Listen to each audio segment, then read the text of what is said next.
Vrede kinders van die Here, wat 'n wonderlike voorreg en 'n genadekans wat ons het om op te kan staan, om sy genade te kan aanskou en die eer en die lof aan die Here toe te vertrou.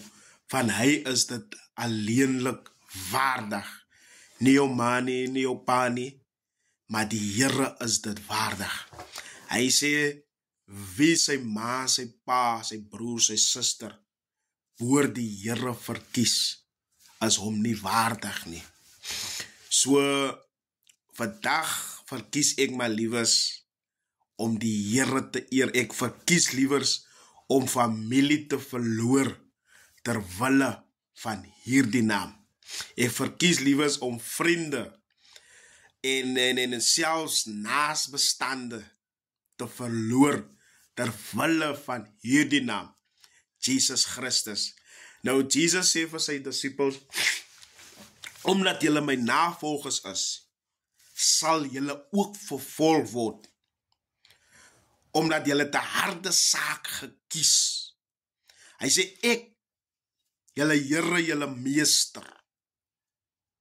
As ek julle Here, julle meester is, en julle noem my dit, en julle is reg, is julle verplig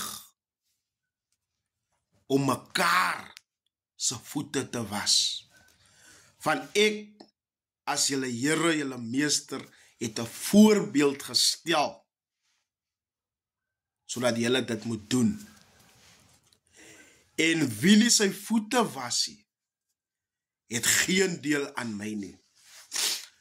Maar as u dit luister, moet ons nederig kan wees as 'n kind van die Here. Ons moet mekaar kan dien. Jy moet jou minder ag as jou medebroer, jou medesuster. Jy moet jou broer kan dien, sodat God vir jou en vir my op die regte tyd kan verhoog. Hy sê, julle sal gehaat word en geslaan word en versoek word.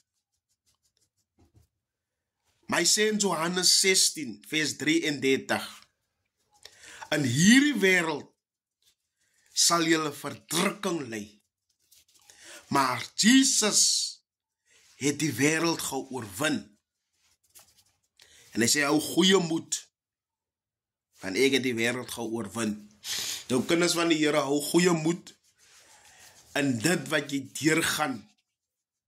Nie net in jou tydelikheid, in jou vleeslike lewe nie, maar in jou goddelike realm, waar mense jou beveg met die roeping waar jy in staan. Van as jy die waarheid van die Here staan en jy staan in die roeping waar God jou moet geroep het, en jy loop die pad reguit, sal mense begin te wyk van jou af, van dit wat jy mee loop, die swaard, waardeur murg en been sny, dit is op jou tong, dit is op jou lippe, dit is dag en nag, dit bedink jy en jy nadink dit. En jou gebedstye en jou gebedsure, in die nagtelike ure, kommunikeer jy met jou Here, dan gaan God 'n different glans oor jou sit, en mense gaan bedreig voel met dit wat u mee sit. Maar wandel in die nederigheid. Moenie selfbewus is met dit wat jy het nie.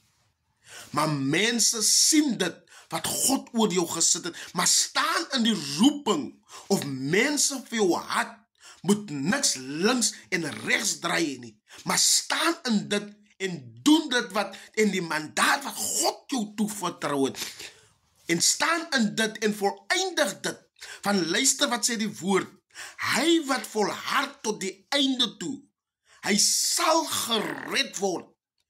Soos u volhard in die roeping waar God u in geplaas het, volhard daarin, en verander nie ter wille van mense te please, en mense op hulle level te wil bring nie, maar as God sê roei, dan sê u nie blou nie. Van die Bybel sê, hy wat sy lewe liefhet, sal dit verloor.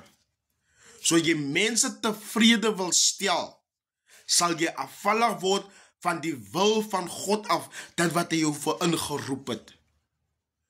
Maar hy wat nie sy lewe liefhet nie, sal dit verloor, maar sal eendag gered word tot in alle ewigheid. So no matter what, hoe die ding lyk,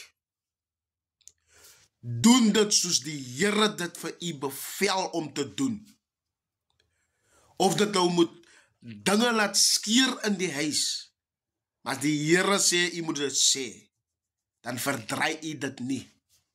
Van mense hou van mooi dinge luister, en daar sekere dele in die Bybel wat geskiep word, maar die woord is deur die Here uitgesit. So ja, hoor, die bar is so,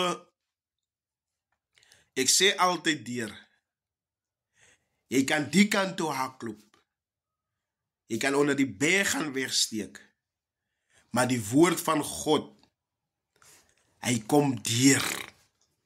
Van as God beweeg, dan kan niemand omkeer nie.